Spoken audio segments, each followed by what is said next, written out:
beau et sauvage comme le sud de l'océan Indien. Les vents y sont capables des pires accès de violence et la mer peut s'y montrer impitoyable. Nous sommes au niveau des latitudes situées entre le 40e et le 50e parallèle dans l'hémisphère sud. Nous sommes dans les 40e rugissants. Début décembre, la 4e semaine de course touche à sa fin au moment où Sébastien Josse double les îles Kerguelen. L'hélicoptère de la Marine nationale, le même qui avait déjà survolé Armel Lecléache et Alex Thompson, est à nouveau au rendez-vous.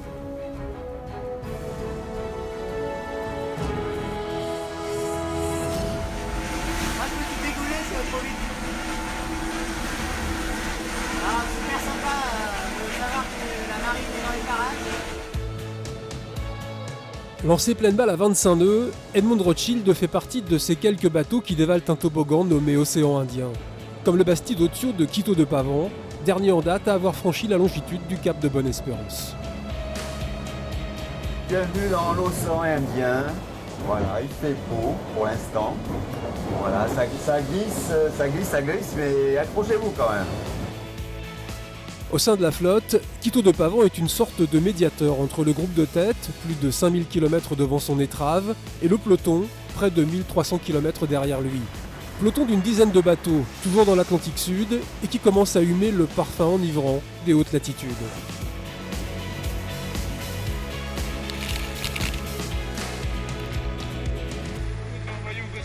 Nous sommes sur la route des 40e rugissants, il commence à rugir. La vitesse du bateau atteint les 24 nœuds par moment. Nous naviguons dans 30-32 nœuds de vent. C'est super, j'adore. À l'exception de Didac Costa et Sébastien Destremo, l'ensemble des concurrents se retrouvent dans le schéma classique des trains de dépression qui défilent d'ouest en est sur les mers australes. La vie du bord et ses petits plaisirs doivent donc s'organiser en conséquence. On est entre deux dépressions en fait, on a pris notre première dépression hier. J'attends la deuxième qui va arriver ce soir. Je profite un petit moment de calme pour faire une petite claque partie. J'ai trouvé ça dans ma boîte de... dans mon sac de bouffe. Pas mal non? Hop, et la 3, allez la dernière. On va me faire de la vaisselle. Voilà.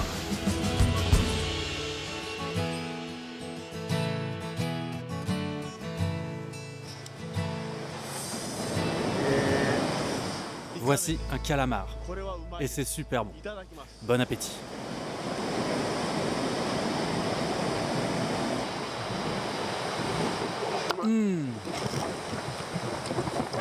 C'est vraiment trop bon.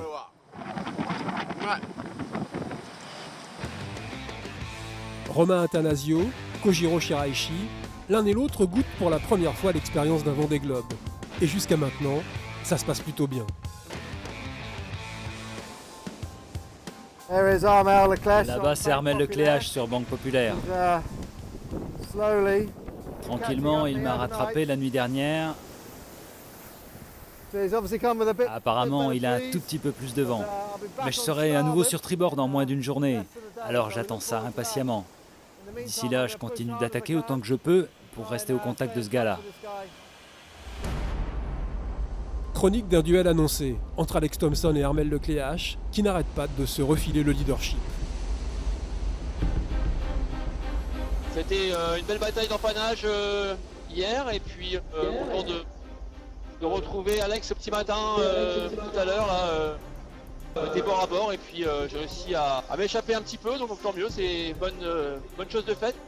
Maintenant, c'est sûr qu'il ne faut pas faire de bêtises, on a encore un grand bout de chemin à parcourir. Jusqu'au Sable d'Olonne, il va se passer encore beaucoup de choses. Armel Lecléache n'est pas réputé pour lire dans le mar de café. Mais force est d'admettre que sa prédiction ne tarde pas à se vérifier. Au sein du peloton tout d'abord, en approche du cap de Bonne-Espérance. Si vous pensez que vous avez eu une mauvaise journée, regardez la mienne. Le bateau de Conrad Coleman s'est couché suite au décrochage de son pilote automatique, lui-même consécutif à un court-circuit sur l'électronique du bord. Par bonheur, le Néo-Zélandais va redresser la situation.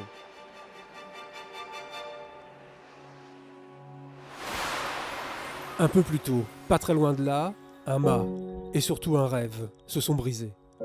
Fin du match pour Kojiro Shiraishi, premier concurrent asiatique dans l'histoire de la course. Contraint à l'abandon, le japonais nous aura émus jusqu'au bout. Le Vendée Globe va lui manquer, et il va beaucoup manquer au Vendée Globe. J'ai séché mes larmes. C'est très rageant. Mais si je suis en vie, c'est que la mer n'a pas été si cruelle que ça. Je souhaite remercier toutes les personnes qui m'ont aidé. Juste merci. Je viendrai m'excuser auprès de chacun d'entre vous après être bien arrivé à Cape Town. Encore merci pour tout. Je suis désolé. Je n'ai vraiment plus de mots.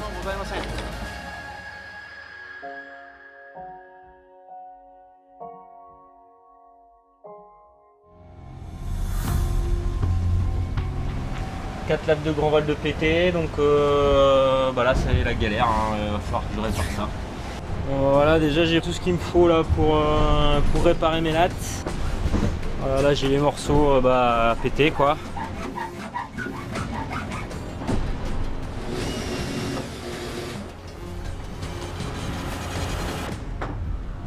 Ça y est, c'est bon, j'ai renvoyé la grand voile.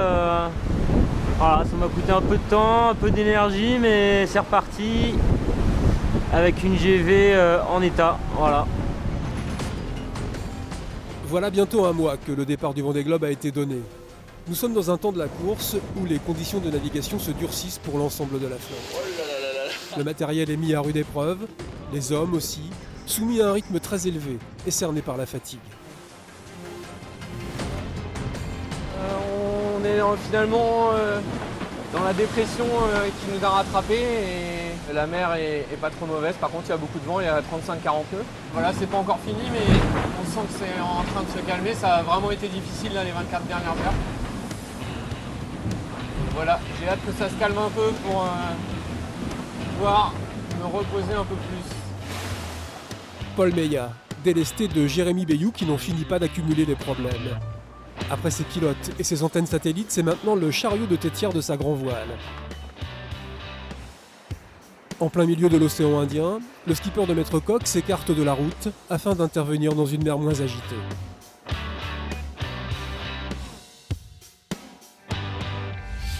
Le 5 décembre au matin, à 1200 km dans le sud du cap Lewin, Armel Lecléache double la pointe sud-ouest de l'Australie. C'était sympa de passer en tête ce deuxième cap. C'est pas forcément un objectif très important, mais c'est quand même toujours sympa d'être en tête l'un de ces trois caps mythiques qu'on doit franchir. En 28 jours et 20 heures, le leader actuel de l'épreuve établit un nouveau chrono de référence entre les Sables d'Olonne et l'Australie. Soit 5 jours et 14 heures de moins que François Gabard en 2012, un temps de passage qui laisse penser qu'à plus long terme, il pourrait y avoir du record dans l'air. Pour Romain Athanasio et Sébastien Josse, ce même jour du 5 décembre a une toute autre saveur. J'étais en train de faire des photos ce matin et dehors, et quand j'ai tapé un truc énorme, et j'ai cassé les deux safrans. Et j'ai un safran de spare dans le bateau. Alors j'en ai un qui est peut-être à moitié cassé, je vais essayer de le réparer, et l'autre il a l'air complètement mort. Du coup je suis au près là, ça tape pour aller vers Cape Town, c'est le seul endroit où je vais pouvoir m'arrêter dans une baie pour essayer de réparer, puis voir à quoi ça ressemble. Voilà.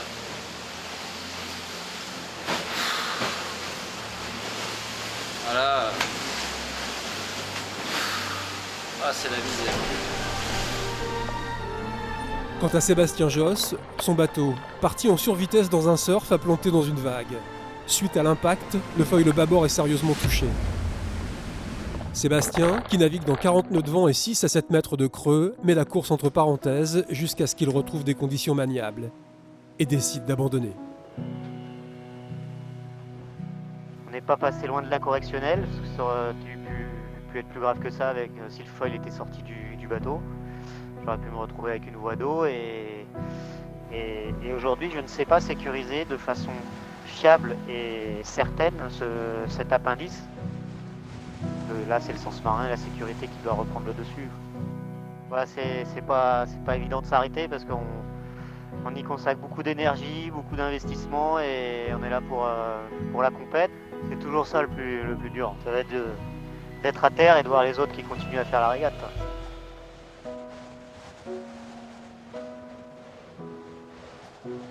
Et puis quand ça ne veut pas, ça ne veut pas.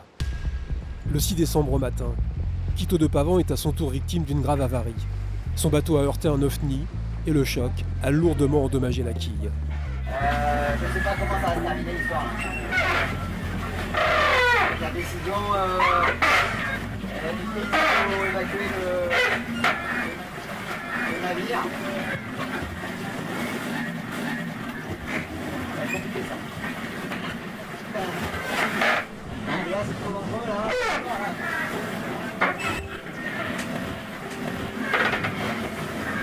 Voilà, là on est mardi et pour moi voir les gamins ça va. Localisé au nord des îles Crozet, Quito sait que son bateau peut chavirer à tout instant et demande à être secouru. Alors la direction de course alerte les centres de coordination de sauvetage maritime. En moins de 24 heures, Quito de Pavan est recueilli par le Marion Dufresne, un navire en mission de ravitaillement des terres australes. C'est la première fois que j'abandonne un bateau, que je le ramène pas quelque part. Là c'est vrai que c'est dur pour le moral, pour le mental, là, j'ai un peu du mal là, aujourd'hui. Là, il y a beaucoup de sentiments qui passent. Le constat est terrible, mais en 3 participations d'affilée, Quito de Pavan n'aura jamais franchi la ligne d'arrivée du Vendée Globe. De cette cruelle semaine, on retiendra quand même quelques points positifs, comme l'intervention réussie d'Éric Bellion sur son safran tribord. Vous avez vu la section, c'est quand même un truc de malade. Je suis épuisé, mais ce qui compte le plus, c'est ça. C'est le nouveau safran qui est en place. Et ça, je peux vous dire que je suis vraiment fier de ce combat là parce que 100 fois j'ai voulu abandonner en me disant que j'y arriverais pas. J'y suis depuis 5 h du matin. Et il est 16 h, je suis depuis 11 h. Donc faut jamais baisser les bras. Jamais. On est ravis aussi de savoir que Romain Attanasio, au mouillage près de Cape Town, devrait reprendre la course. Enfin, on croise les doigts pour qu'Armel Lecléache et Alex Thompson continuent à nous offrir cet incroyable duel. Eux ont déjà franchi la mi-parcours et sont entrés dans l'océan Pacifique. Ils sont sur la route du retour.